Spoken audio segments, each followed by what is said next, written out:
ಹಳೆಯ ಸೋಲಾರ್ ಪ್ಲೇಟನ್ನು ಪುನರ್ಜೀವನಗೊಳಿಸುತ್ತಿರುವಂಥ ಕೆಲಸ ಕನ್ನಡದಲ್ಲಿದೆ. ಒಮ್ಮೆ ನೋಡಿ. ರೆಡ್ ಆ್ಯಂಡ್ ಬ್ಲೂ ಸೋಲಾರ್ ಪ್ಲೇಟ್ನಿಂದ ಬಂದಂಥ ಲೈನ್ಗಳು ಹಾಗೂ ಯೆಲ್ಲೋ ಆ್ಯಂಡ್ ಗ್ರೀನ್ ಈ ಎರಡೂ ಸಹ ಬ್ಯಾಟ್ರಿಯಿಂದ ಬಂದಂಥವು. ಮಧ್ಯದಲ್ಲಿರುವಂಥವು ಲೈಟಿಂಗ್. ಆದರೆ ಈಗ ಸೋಲಾರ್ ಪ್ಲೇಟ್ ಹಳೆಯದಾದ್ದರಿಂದ ಈಗ ಲೈಟ್ ಆನ್ ಆಗ್ತಾ ಇಲ್ಲ. ಬ್ಯಾಟ್ರಿ ಚೆನ್ನಾಗಿದೆ, ನೋಡೋಣ. ಸೋಲಾರ್ ಲೈಟ್ ಇದು 12 ವೋಲ್ಟಿಂದು, ಆನ್ ಆಗ್ತಾ ಇಲ್ಲ. 25 ವರ್ಷಕ್ಕೂ ಅಧಿಕ ಹಿಂದಿನ ಹಳೆಯ ಸೋಲಾರ್ ಪ್ಲೇಟ್ ಇದು ಈಗ ರನ್ ಆಗುತ್ತಿಲ್ಲ. ಇದನ್ನು ಹೇಗೆ ರನ್ ಮಾಡುವುದು ಎಂದು ಈಗ ನಾನು ತೋರಿಸಿಕೊಡುತ್ತೇನೆ. ಒಮ್ಮೆ ನೋಡಿ. ಇದರ ಹಿಂಭಾಗ ಈ ರೀತಿ ಇರುತ್ತದೆ. ಈ ಜಂಕ್ಷನ್ ಪಾಯಿಂಟನ್ನು ಆನ್ ಮಾಡಿ, ಅಲ್ಲಿ ಕೊಳೆ ಇರುತ್ತದೆ, ಅದನ್ನು ಸ್ವಚ್ಛಗೊಳಿಸಬೇಕು. ಈ ರೀತಿ ಆನ್ ಮಾಡಬೇಕು. ಈ ರೀತಿ ಇಲ್ಲಿ ಮೈನಸ್ ಪಾಯಿಂಟ್ ಇದು ತುಂಬ ತುಕ್ಕು ಹಿಡಿದು ಜಂಗಾಗಿ ಹೋಗಿದೆ.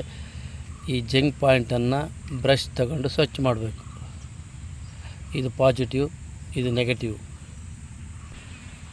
ಸ್ವಚ್ಛ ಮಾಡಿದ ಮೇಲೆ ಸರಿಯಾಗಿ ಟೈಟ್ ಮಾಡಬೇಕು. ಇಲ್ಲದಿದ್ದರೆ ಪವರ್ ಸರಿಯಾಗಿ ಬರೋದಿಲ್ಲ. ಹಾಗಾಗಿ ಚೆನ್ನಾಗಿ ಟೈಟ್ ಮಾಡಿ ಮತ್ತು ಯಥಾ ಪ್ರಕಾರ ಲಾಕ್ ಮಾಡಿ.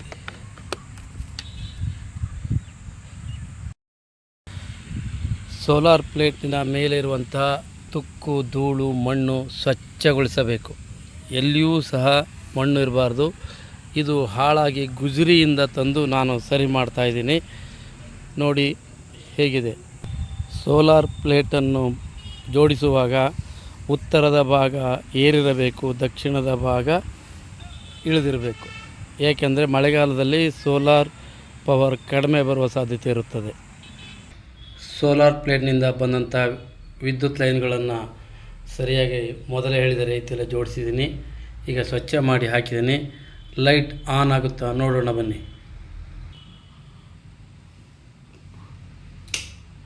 ಓ ಮೈ ಗಾಡ್, ಥ್ಯಾಂಕ್ ಯು. ನೋಡಿ, ಲೈಟ್ ಆನ್ ಆಗಿದೆ.